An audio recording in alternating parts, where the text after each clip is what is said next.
Rshid, I saw an interview with you before this tournament about how Maxwell's innings last year kept you awake at night. Did you have a moment there that you thought you might be having some more sleepless nights? Yeah, I think so. I think I can sleep better now. I think, but that was a night, which didn't let me to sleep. Is the game keep coming out in my mind, and it was 90+%. We were in the game, and Maxi, the way he played that night, took the game away from us. And definitely, I didn't sleep whole night, and I feel like tonight, because of the happiness, I won't be able to sleep. That's how happy the whole team is, in the whole country is, and it's a massive win for us as a team, as a nation. It's not just like a bilateral game, it's a World Cup game, and definitely in a World Cup, you're beating a best side. It's a great achievement, and you're the winners of 2021 World Cup. So beating team like that, I think it always gives you that so much energy, and doesn't let you to sleep as well. Rshid, congratulations. First of all, I know how huge this is for you and for your nation, who has just started their day back home in Afghanistan. On my way to this conference, lots of Australians bumped into me and they wanted me to tell you how proud they were of you. What does it mean to you, and what do you think it means to Afghanistan as a cricketing nation? Well, it means a lot. As I said earlier, beating team like Australia, as we have beaten teams in 2023 World Cup, we have beaten New Zealand this year. It gives the people back home so much hopes, and especially to the young generation, getting involved into the cricket and getting the attention into the sports, and also the nation. That's cricket is the only source of happiness back home. We all know that, and I feel like we are so lucky to be here, giving those happiness to the people back home. We hardly see those kind of events back home where they can celebrate and enjoy those moments. But these little games, big games, to be honest, in the World Cups, give them so much happiness, and that's something which really satisfies me. I don't care about taking 1 wicket, 2, 3, 5, 6 wickets.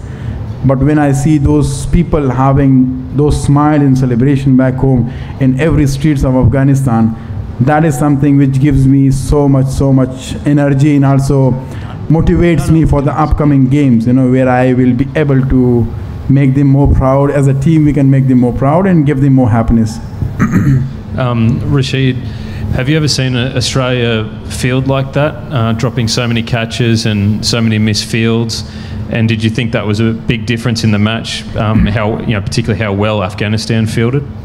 Well, I think fielding is something very important. It plays a massive role in the game. And either you play T20 or ODI, but fielding is something which is under the control, with and that you have to put the effort in. Once you have that bad day in the fielding, it always keeps you away from the game. And I think in T20, especially a short format where you make those small mistakes, it's pretty hard for you to come back. In ODI, yes, you have 50 overs where you can have the comeback, but to me, I think in T20 you don't have any excuse, you don't have any space where you can come back again into the game. And definitely, I think fielding play a crucial role as the batting and bowling. To me, is batting bowling is 25-25, 50% is something which is fielding, and if you lose something in that, it does makes you to a losing side. Rshid, for years we've been saying Gulbuddin Naib do that after taking wickets. So what does it mean to him and you guys? He's such a senior member of this side. 4 wickets today, the great catch, and obviously a lot of showing off his biceps. And just can you talk about him? Well, his muscle is always celebrating those that style. Either he takes wicket, take catch, whatever he does, that is his celebration, and that's the way he celebrates his success. And I'm so happy for him the way he stood up. It wasn't an easy for him to bowl from that end, where that strong wind and bowler like him, it's pretty hard. But he just used his experience, and he has been playing for Afghanistan for long. So I think that experience really helped us today, and that's how you keep those big players for the big games. And once he got the opportunity, he delivered. Yeah. Good morning and welcome to the Caribbean, to St. Vincent and the Grenadines. Dwayne Bravo was seen patrolling the boundary, and that on 2 occasions he spoke to your bowlers, once at backward square and sometime at fine leg. How impactful was his involvement during that match in getting your bowlers to remain focused? Well, I think we as a team, we have the kind of batters, bowlers, where they always need that reminder.